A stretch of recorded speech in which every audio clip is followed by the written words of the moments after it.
ሞቃታማዋ የበጋ ምሽት ነበር።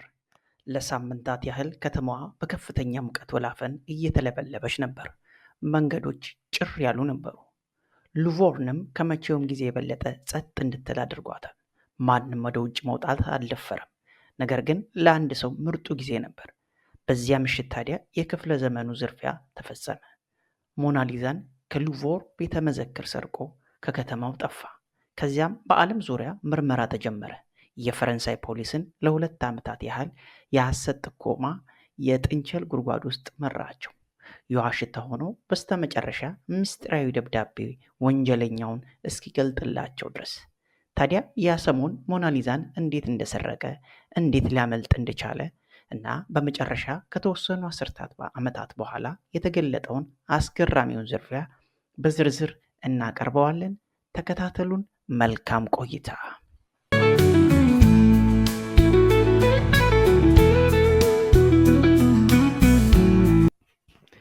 ፀሐይ በዚያ እሁድ ምሽት ስትጠልቅ የመጨረሻዎቹ ቱሪስቶች ከሉቮር እየወጡ ነበር። ነገር ግን ከመዘጋቱ ትንሽ ቀደም ብሎ አንድ ሰው የሉቮርን ኦፊሳላዊ ነጭ ዩኒፎርም ለብሶ ሙዚየም ውስጥ ገባ። እንደ ሰራተኛ ተደብቆ በፍጥነት ወደ ትንሽ ማከማቻ ክፍል ውስጥ ቦታ አገኘ። ራሱን እዛ ቦታ ደበቀ እና ሌሊቱን በሙሉ ጠበቀ። በሚቀጥለው ቀን ሉቮር ተዘግቶ ስለነበር በጣም ጥቂት ሰራተኞች ብቻ ሙዚየም ይመላለሱ ነበር። በተከታዩ ጠዋት 1 ሰዓት ከ15 ላይ ወንጀለኛው ተደብቆ ካደረበት ክፍል ወጣ።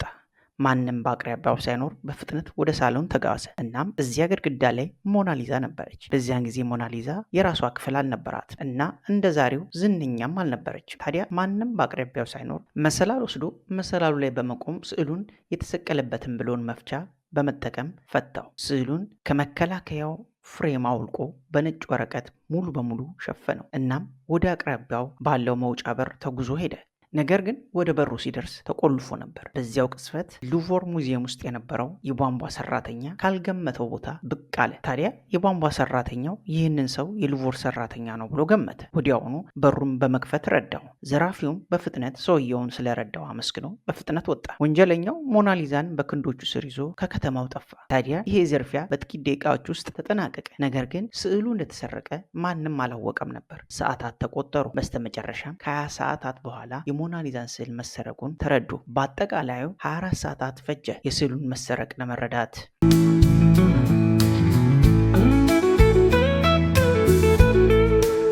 በዚያ ሳምንት ፎቶግራፍ አንሺዎች ሙዚየም ውስጥ እየተመላለሱ ስዕሎችን በመውሰድ በይፋ ፎቶግራፍ ማንሳት የተለመደ ተግባር ነበር። ስለዚህ በግድግዳዎቹ ላይ ባዶ ቦታዎች መኖራቸው ፍጹም የተለመደ ነው። ነገር ግን በሚቀጥለው ጠዋት ፎቶግራፍ አንሺዎች ሲመጡ ሞናሊዛ ከተሰቀለችበት ቦታ የለች። የሆነ ነገር እንደተፈጠረ ተረዱ። ሞናሊዛ በይፋ መጥፋቷም ተረጋገጠ። ፖሊስ ተጠራ።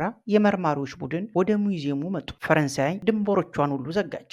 የሉቮር ሙዚየም ዋና ኃላፊ ከተከበሩ ውድ ስዕሎች መካከል አንዱ እንደጠፋ መግለጫ ሰጡ። ይህ ዜና በዓለም ዙሪያ ድንጋጤን ፈጠረ እና የአብዛኞቹ ጥያቄ የት ሄደች የሚል ነበር። ፖሊስ ያገኘው የስዕሉን እንጨት ፍሬም እና ወንጀለኛው ያስቀመጠውን የጣት አሻራ ብቻ ነበር። ምርመራውን ለመጀመር የአካባቢው ጋዜጦች ስዕሉን ለሚጠቁሙና መረጃ ለሚሰጡ $250,000 ሽልማት ይሰጣል የሚል መረጃ አጋሩ። ምላሹ አስደናቂ ነበር። በሺዎች የሚቆጠሩ ሰዎች ደብዳቤዎቹን ልከው ወደ ፖሊስ ጣቢያዎች በተለያዩ መረጃዎች መግሮፍ ጀመሩ። 2 የተለያዩ ምስክሮች ከሉቮር የሆነ ሰው ትልቅ ነገር ይዞ ሲወጣ ማየታቸውን ተናግረዋል። ነገር ግን የሰውየውን መገለጫ ሙሉ በሙሉ የተለያየ ነበር። አንድ ሰው ሞናሊዛ በቤልጂየም በሚያልፍ የጭነት ባቡር ላይ ተሳፍሮ እንደነበር ተናገረ። ሌላው ደግሞ ስዕሉ ወደ አሜሪካ ቀድሞ በተጓዘችው መርከብ ላይ እንደሆነ ተናግሯል።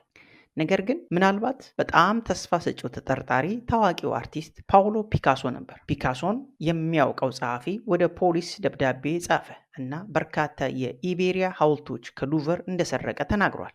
እነዚህን ሐውልቶች ለፒካሶ እንደሸጣቸው እሱም በአንዱ ስዕሉ ውስጥ መጠቀም መቻሉን ተናግሯል። ነገር ግን ሐውልቶቹ ተከታታይ ቁጥር ከፈተሸ በኋላ ከሉቮር ሙዚየም መሆናቸውን አረጋግጧል። ፒካሶ ተይዞ የተለመደው ጥያቄና ምርመራ ቀረበበት። ይህ በእንዲህ እንዳለ ፖሊስ ትኩረታቸውን ወደ ሌላ ታዋቂ ተጠርጣሪ የአሜሪካ ባንከር የስነ ጥበብ ሰብሳቢ ጂፒ ሞርጋን ላይ ቀየሩ። በዚያን ጊዜ የታዋቂ ሰው ስነ ጥበብ ስራዎችን በመስረቅ መሸጥ ትልቅ ንግድ ስለነበር ስዕሎቹ ብዙውን ጊዜ ተሰርቀው ለአሜሪካ ውስጥ ላሉ ሚሊዮነሮች ይሸጡ ነበር። በዚህ ክስ መሰረት ሞርጋን ዝርፊያውን እንደፈጸመ፣ ስዕሉ ጉዞውን ወደ እሱ መንገድ ላይ እንደጀመረ ጠረጠሩ። በአሜሪካ ያሉ ፖሊሶች ወደ ኒውዮርክ የሚገባ ጀልባ አቁመው ፈተሹ። ነገር ግን ሞናሊዛ በውስጥ አልነበረችም። ከዓለም ዙሪያ የሚመጡ ግምቶችና ጥርጣሬዎች መተላለፋቸውን ቀጥለዋል። ነገር ግን ከ2 ዓመት ፍለጋ በኋላ የሞናሊዛ መገኛ ቦታ ሙሉ በሙሉ ሚስጥር ነበር። እንደተገመተውና እንደታሰበው ሳይሆን ሞናሊዛ በጣም ርቃ አልሄደችም እና ከሉቮር 2 ማይል ብቻ ርቀት ባለው አፓርትመንት ውስጥ ተቀምጣ ነበር። ይህ የቪቼንዞ ፔሩጂያ አፓርትመንት ነበር። 29 ዓመቱ ጣሊያናዊ ቀደም ሲል በሉቮር ውስጥ እንደ መደበኛ ሰራተኛ ሆኖ ይሰራ ነበር። ስለዚህም የሉቮርን እያንዳንዱ ድክመት ያውቅ ነበር። ሰኞ እንደሚዘጋ እንዲሁም ስለ ፎቶግራፍ አንሺዎችም ጭምር ያውቅ ነበር። ይህም እንደ አጋጣሚ ሊጠቀምበት ነበር ያቀደው። ከሉቮር ከወጣ በኋላ ስዕሉን በሳጥን ውስጥ አድርጎ መሬት ውስጥ ደበቀው። ይህም ራሱ ቀደም ብሎ ሰርቶ ያዘጋጀው ነበር። ነገር ግን እንዴት ለዚህ ሁሉ ጊዜ እንደሸሸገ አስደናቂ ሆነ። ታዲያ ፔሩጂያ ቀድሞውኑ የወንጀል መዝገብ ነበረው እና የጣት አሻራዎቹ በስርዓት ውስጥ ተመዝግበው በፖሊስ ስር ይገኙ ነበር። ነገር ግን በዚያን ጊዜ የነበሩት የወንጀል አሻራዎቹ የቀኝ እጅ ጣት አሻራው ብቻ ላይ ነበር። በስዕሉ ፍሬም ላይ ያለው ደግሞ የግራ አሻራ ነበር። ስለዚህም ተዛማጅነት አላገኙም። በምርመራው ወቅት ፖሊስ ወደ ፔሩጂያ አፓርትመንት 2 ጊዜ ተጉዘው ነበር። ምንም አላገኝም። ሞናሊዛ በአፍንጫቸው ስር ተደብቃ እንደነበረችም አላወቁም።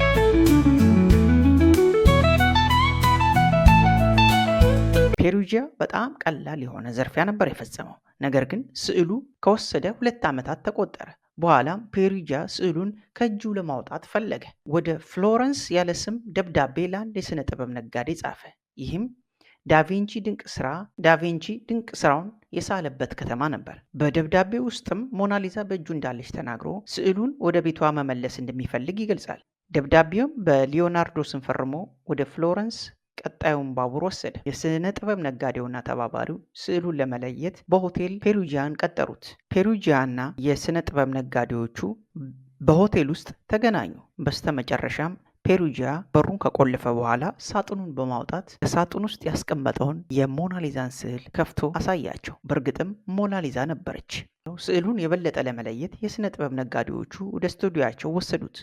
ፔሩጂያንን ስዕሉን ወደ ጣሊያን በመመለሱ ሽልማት እንደሚሰጠው አረጋግጠውለት፣ ነገር ግን ከ1 ሰዓት በኋላ ፖሊስ በሩ ላይ ከተፍ አለ። እሱም ተያዘ። ፔሩጂያ በመጨረሻ 7 ወራት ብቻ በእስር ከቆየ በኋላ ከ10 ዓመታት በኋላ ሞተ። ሞናሊዛን ፍለጋ ቢጠናቀቅም በእውነት የተከናወነው ነገር በእርግጥ እውነት ራሷን ወደ መቃብር ሄደች ይመስላል። ነገር ግን በ1932 በዝርፊያው ጀርባ ያለው የበለጠ ዝርዝር እቅድ የሚገልጥ ታሪክ በካርል ዴከርት የተጻፈ በዝርፊያው ጀርባ ያለው እውነተኛ ሰው ኤድዋርዶ ዴ ቫሎርኖ የተባለ የሥነ ጥበብ ባለሙያ እንደሚያውቅ ተናግሮ እሱ 1 ሳይሆን 6 ፍጹም የሆነ የሞናሊዛ ቅጂዎች ለአሜሪካ ውስጥ ላሉ 6 ሚሊዮነሮች ለመሸጥ ታላቅ እቅድ ነደፈ። ተሰጥኦ ያለው ፈረንሳዊ ሰዓሊ ቅጂዎቹን እንዲሰራ አዘዘው። ወደ አሜሪካ ተልኳቸውን ለማከናወን በማከመቻ ውስጥ አስቀመጣቸው። በእውነትም ሞናሊዛ እንደያዙ እንዲያምኑ የእውነተኛዋ ሞናሊዛ መጥፋት ነበረባት። ስለዚህም ፔሩጂያን ዝርፊያውን እንዲፈጽም ቀጠረው።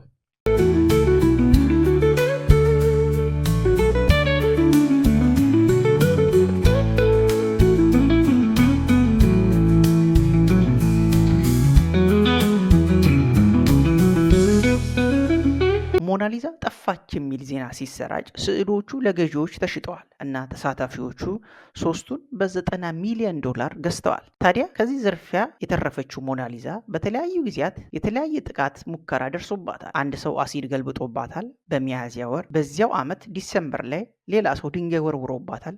ከዚያም በኋላ ሞናሊዛ በጥይት መከላከያ መስታወት ውስጥ አድርገው አስቀምጠዋታል። ሌሎች የመስረቅ ሙከራዎችም ተደርገውባታል። በ1974 በ2009 እና በ2022 ላይ ብዙ ሰዎች ለመስረቅ ወይም ለመጉዳት ሞክረዋል። ነገር ግን አሁን በጥብቅ የደህንነት ስርዓት ውስጥ ትገኛለች። ለዛሬ ብዙ የተወራላትን ብዙ የተዘፈነላትን ከበርካታ ጥቃቶች የተረፈችውን ሞናሊዛ ያየንበትን ፕሮግራም እዚህ ላይ እንቋጫለን። አብራችሁን ስለቆያችሁ እናመሰግናለን። እንደተለመደው ላይክ እና ሰብስክራይብ በማድረግ ቤተሰብ ይሁኑን።